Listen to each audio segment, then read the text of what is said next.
बडनेरा विधानसभा मतदारसंघाचे अपक्ष उमेदवार नितीन कदम यांना मंगळवारी दुपारी हृदयविकाराचा झटका आला आहे. त्यांना कल्याण नगर येथील रुग्णालयात ICUमध्ये दाखल करण्यात आलं आहे. त्यांच्यावर उपचार सुरू आहेत. आपल्याला गेल्या 4 दिवसांपासून धमक्या येत होत्या. रॅली काढली तर शूट करेल अशी धमकी आल्याचं नितीन कदम यांनी सांगितलं आहे.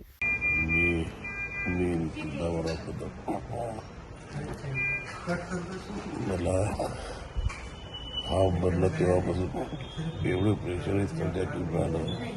मग तुम्ही फॉर्म वापस घ्या तेव्हापासून एवढी मला रोज अडून करून ढोसा येऊन राहिल्या होत्या. तुम्ही फॉर्म वापस घ्या. 4 तारखेला पण तेच सांगितलं.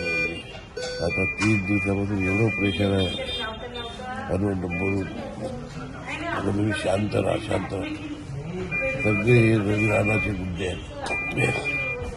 काल आमची रॅली अक्षरशः कॅन्सल करायला लावली.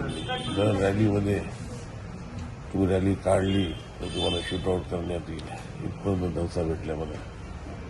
म्हणजे 3 दिवसापासून एवढं डिस्टर्ब, माझी फॅमिली डिस्टर्ब झाली.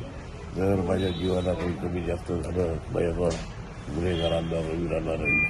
माझी मतदारसंघातल्या नागरिकांना विनंती आहे की आमदार रवी राणा सोडून उरणाराही मतदान करा तुम्ही. आता याला मतदान नका करू, कारण की यांनी जे गुंडा राज्य लावलेलं आहे, गुंडाशी लावलेली आहे, त्याचा मी बळी पडलेला.